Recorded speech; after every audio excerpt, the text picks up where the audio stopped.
What's going on? Thanks for being here with us. I'll be on the sport. I am Travis Strachek, and this is our NFL Draft Preview Show. We've got a look at a bunch of Texans who are going to have their lives change next week. Now, we know this state is always at or near the top of the list for most draft picks, and guys that go very high. Here's some numbers for you. In the past 5 years, 19 Texans were taken in the first round. 7 of those in 2020. That was an incredible year.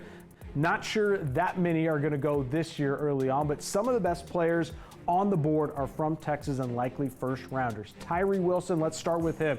Just an incredible athlete from Texas Tech, but originally from the East Texas town of Henderson before going on to that great college career. Likely going to be the first off the board, but right there with him in those top 10 projections is Christian Gonzalez. Most say he would be the best cornerback in this class, and a guy from the Colony in the Metroplex. Another DFW area guy is possibly the best wideout in the country. Rockwall's own Jackson Smith in Jigba. JSN is next in line to have a big NFL career coming from Ohio State, but don't forget about Quentin Johnson at the wide receiver spot. What a year for the Temple native and TCU star. He's the best big body receiver in this class. And yes, I know Bijan Robinson isn't a Texas native, but with as much goodwill as that guy has built up running the ball for the Longhorns over the years, he could probably win governor of this state if he decided to run.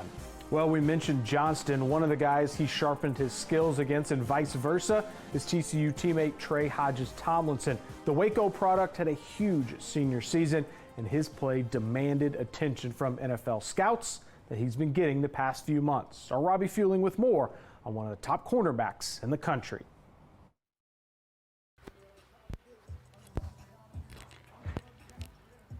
Tre'Vius Hodges-Tomlinson, cornerback, TCU. And it's intercepted by Hodges-Tomlinson. Everything that goes into this sport as far as what it takes to win a football game is what I love about it. That love started at 5 years old when he buckled a chin strap for the first time, and has since blossomed into a passion that's transformed him into the defensive phenom he is today. Hey man, they asked for it, we delivered. Coming from an inner city outside of Waco, which is Marlin, Texas, you know, it wasn't heavily populated with people. You know, it was pretty much, you know, a small town. Everyone knew each other, and everyone at a very young age has always had a grind to them, a hustle. For me, I've always known that I wanted to be a national football player. Getting to the league was always the dream, and Trey had the perfect blueprint. Toss to Tomlinson. He has some daylight. One man to beat. Having my uncle be able to mentor me and help me grow as a man and also professionally was nothing but a blessing. You know, I can't thank God enough for him because he's done everything that I want to do in life. When an NFL team's going to draft you, what are they getting? I would say that they're getting a very, very versatile defensive back. Come up and hit, true lockdown cornerback, defensive back, and overall just a dog mentality and, you know, wanting to win, the winning mentality. That's what it's all about. Trey's a first-team All-American and Jim Thorpe Award winner. Yet, draft reports zero in on the following: lacks size, anticipation is average, and struggles to disengage from perimeter blockers. You know, I just embrace it all. I feel like God placed me on earth to be able to open up more doors for guys in my similar size. I've won every award that you can win in a defensive back position, and besides the Heisman, you know, so the film shows, the success shows, you know, the wins show from this past season, and, you know, through it all, you can't deny my game. You can't deny my style of play. You can't deny my mentality. But you remember, you got a veteran corner in Hodges-Tomlinson who has great vision on the football. Once Trey's name is called, it's all about continuing his legacy and making his family proud. Whoever, you know, makes that decision of bringing Tre'Vius Tomlinson to their program, you know, it's going to be nothing but greatness. So don't pass up.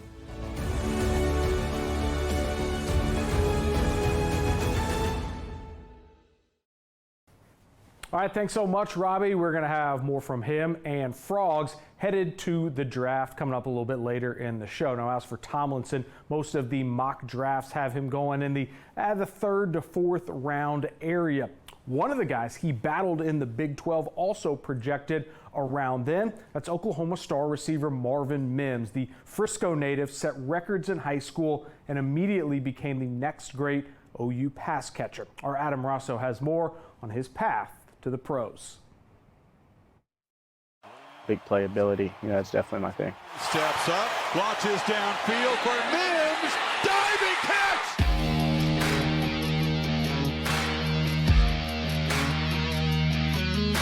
Touchdown! Are you kidding me? What a play! That ball was caught! Marvin Mims! How do you do? Marvin Mims was a walking highlight reel at Oklahoma. A guy that can do all things on the football field: route running, deep game, short, intermediate screen game. Tools that he's bringing to the team that picks him in this year's NFL draft. Now it's more nerves, just like this thing's winding down, and at the end of the month, I'm going to be somewhere just ready to play for that team. It's a future that didn't even cross his mind until he was starting as a freshman at receiver for the Sooners. From then on, that's when I really started thinking about just going to the NFL and doing what I can to get there. Go.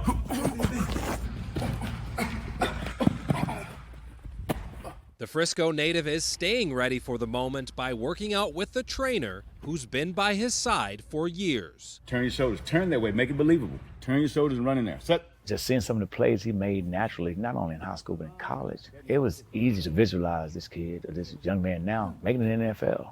And right now his dream is here. Margin Hooks is a former NFLer himself. He's been perfecting Mims' craft since Marvin was a sophomore in high school. Man, he's just been there the whole time and, helped me tremendously. A complete transformation. It's ridiculous. Just the stuff he's done for me just crafted me up. Make that DD. If he's hit, boom, make him go ahead. Oh. One thing that sticks out is just his whole mentality. He's always been an even kill kid, now an even kill man. His emotions don't get too high up and they don't get too far down, so he's able to always function at a high level. A mentality that he's kept during team visits and Zoom calls throughout the draft process. I'm just going in there being myself, from a personality standpoint, just being me. At the end of the day, that's what they're going to get. But when Mims thinks about his name being called, that mild-mannered 21-year-old is rendered speechless. I don't even really know what to say. It's just going to be a crazy, crazy, crazy moment. A moment that could be the prequel to Marvin Mims' first highlight reel at the next level. It's wild. It's something I could never imagine, something, someone always dreams of and you work toward it, but when it gets there, you just got to kind of look back and just be thankful for everything you've been through, all the people that have been there in your corner. All right, thanks so much, Adam. Mims, he's a guy that kind of shows where the league is going with pass catchers. It's not all about size, but the ability to get open in space and create big plays. And when you run under 4.4 in the 40, like him, you see why that is valued. All right, still to come on Beyond the Sport. Let's talk about a receiver with some size. Elijah Higgins certainly looks the part and might find his perfect fit in the NFL. We chat with the former Central Texas standout when we return.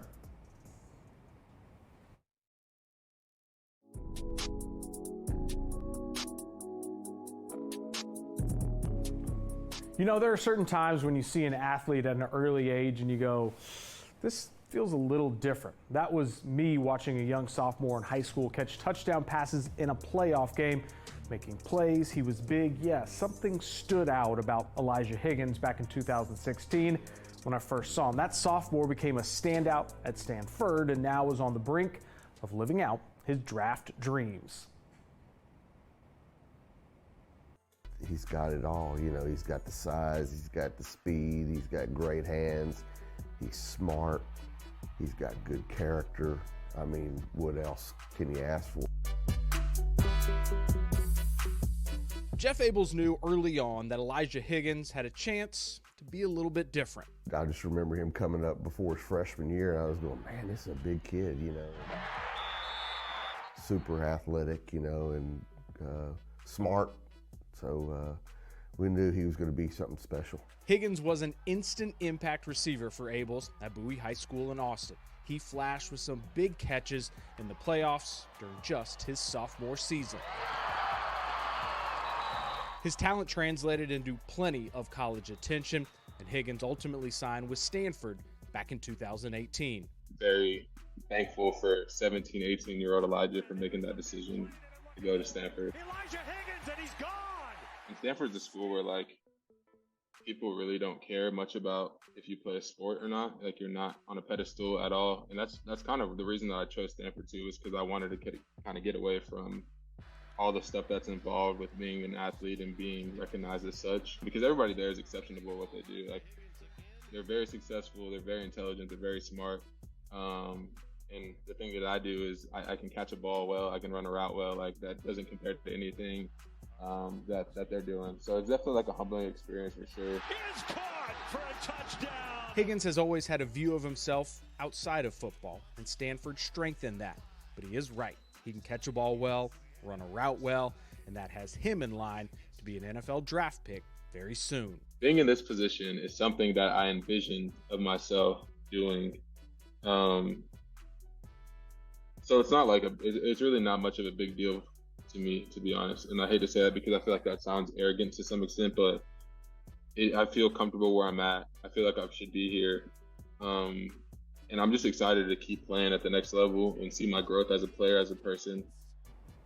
So most projections have Elijah as a later pick, 5th round and on, but also a lot of intrigue because he might play more of a hybrid tight end role in the NFL with his size, and it's something that we haven't fully seen from him yet and might unlock some stuff that will make him pretty valuable in the league. Now to some other guys that we've watched flourish in high school who will be mid to late round picks. Jalen Jones, the defensive back who started at Steele High School outside of San Antonio and then at Texas A&M, is very intriguing. Great size for his position and played at the highest level in the SEC. Should be a pretty early pick. And of course, show favorite Deuce Vaughn, from tearing it up at Cedar Ridge outside of Austin to one of the most productive college careers ever at Kansas State. Deuce, he's pure production. Sure, he's the smallest prospect maybe ever at the running back spot, but remember, he's going to leave college with over 5,000 total yards in basically just 2.5 years, over 1,400 yards rushing each of the past 2 seasons, and 43 touchdowns at K-State. None of us are going to be shocked when he's getting snaps in the NFL. We kind of touched on it earlier, but it's going to be a good year for TCU at the draft, and seems fitting when you make a run to the national title game. Maybe no one benefited more from that success than offensive lineman Steve Avila. He went from a solid 2-year starter to an All-American for the Frogs and coveted draft prospect. Our Robbie Fueling got the chance to chat with the Arlington native. Behind every run, every pass, every touchdown, Taking off, Duggan with his legs. Oh, Duggan! there's a handful of big boys up front, paving the way. Well, so when you stick your hands in the turf and you're looking through the other person's face mask, like what goes through your mind? Man, it's changed over time, especially the more you understand football, but you have to have a different mindset, when you go down into the trenches. It's definitely a different thing, I'm not who I am, as soon as I step on the field, you have to. Because this dude's trying to hurt you, and that's how you have to, play. What switches for you? Really just the thought of not letting people down, including myself, man. I just want to, again, I'm very big team-oriented. I want to, help where I can, and just doing my job is something that we emphasize here. Good, just going off of that, you haven't let up a sack in 2 years. Like, how much pride do you take in that? Really, it's not a statistic that I really look at until after the season. Like, when someone told me, I was like, oh, whether that's me like overextending and doing more than what my job is, which sometimes often gets me in trouble. But, my number one priority is, keeping the quarterback clean. Is it more nerves or excitement right now? It's a little bit of both, man. It's just where am I going to fit at, where my parents always talk about visiting. My mom actually said she was going to move over to wherever I go. I was like, Mom, do not do that. No way. Do not do that. I was like, you can visit, just don't. But that's so cool. But it'll be awesome. I've been in Texas my whole life, so it'll be cool. Cementing my feet, wherever I'm at. Well, it just seems to me that your family just played such a big role in your football career. Like, what does it mean to you to be on this stage, and what's it going to be like to embrace that moment with them? Man, it's been, we've come a long way. When I was 8 years old playing football, they just always believed in me. They came to all my games, and it's been awesome to be able to, represent them. When you first started as an 8-year-old, what would 8-year-old Steve Avila think of you right now? I have no idea, because I'm telling you, I couldn't even comprehend at the time that this was even a possibility. But I'm sure he'd be very, proud if he could get a glimpse of like all this stuff right now, he'd probably be bragging to everybody like, hey, I'm gonna do this, blah, blah, blah. Just seeing that kid that is just doing what he can and doing, you know, the best he can.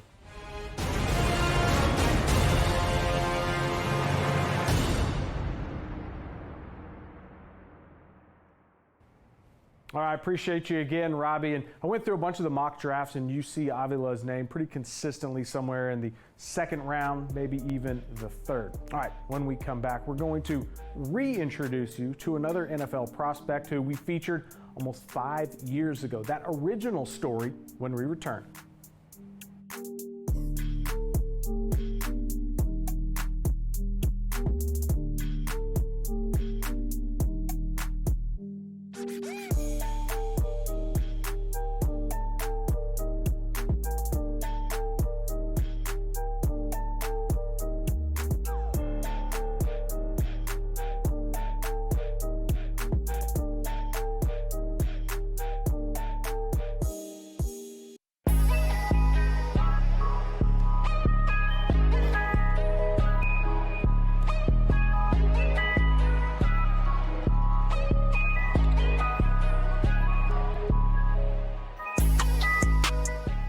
So this is the spot in the show where we always do Texas Next and introduce you to one of the next great high school athletes from this state. The origin of this segment, well, it started many years ago. We used to call it Spotlight back then, and back in 2018, we spotlighted a young man from Pflugerville-Hendrickson named Miles Brooks. Brooks went on to play in college at Stephen F. Austin and then Louisiana Tech this past season. Next week, he's likely going to be an NFL draft pick. So we wanted to travel back in time, show you that story we did with Brooks all those years ago, a guy with a lot of potential that is realizing it now.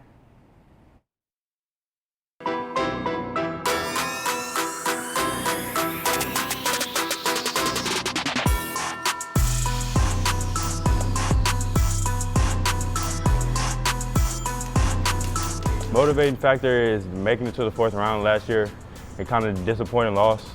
We had a goal coming back in to where we got to go past that, and our goal this year is state. Yeah!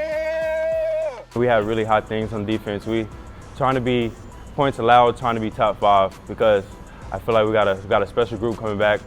A lot of players, a lot of players that like to get to the football. Me, as a person, I like frustrating the opposing team best receiver and trying to take him out of the game.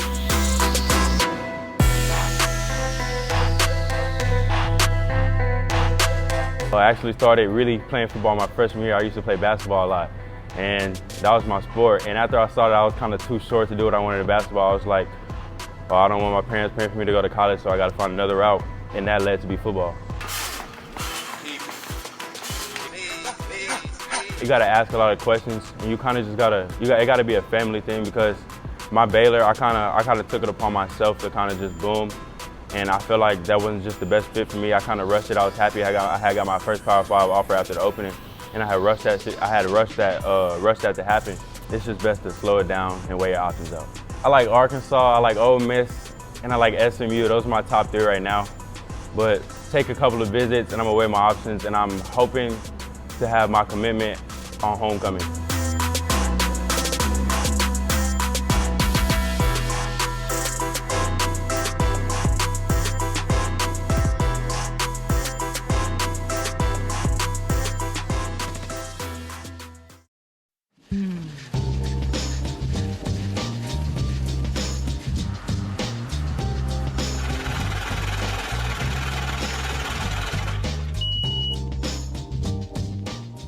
We have focused the show on Texas natives and their backstories that have led them to this incredible place of being an NFL prospect. But what about the Texas teams in the state and their needs? Well, the Texans, they need a lot.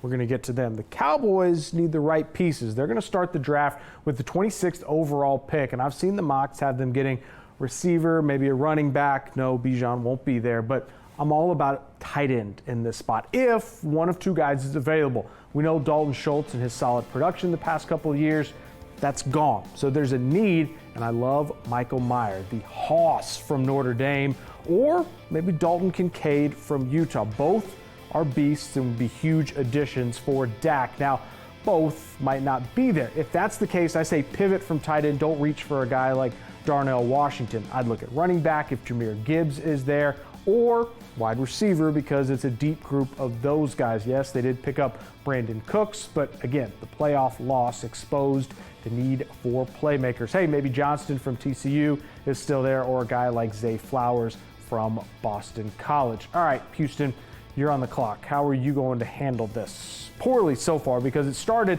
when you put Lovie Smith on a sinking ship and he decided if he was going down, he was taking collateral damage with him. They botched getting the #1 pick and getting their chance to get Bryce Young, it appears. So is CJ Stroud good enough as a consolation prize? That's what you got to decide. Could you move out of the 2 spot and drop down to get someone else? If you don't love the QBs after Bryce, maybe you grab the other Alabama stud, Will Anderson. Maybe another Will is there at the 12th overall pick that you have, Will Levis. Again, they need a lot, but it probably has to start with taking a swing at a new starting QB with one of these first-round picks. So, a lot of moves to be made, drama to unfold. Can't wait to see how it all plays out starting next Thursday night. Look forward to that, and look forward to being back here with you.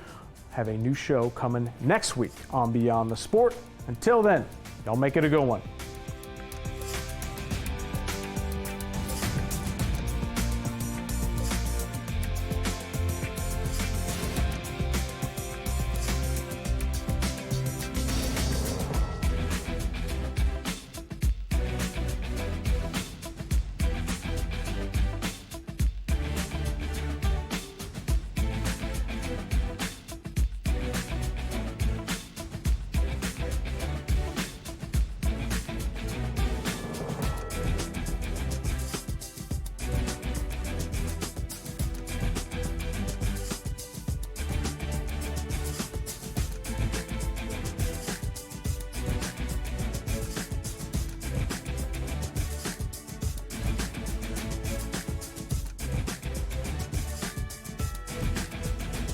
Thanks for watching our YouTube channel. For more refreshing stories about your community, click the subscribe button over here.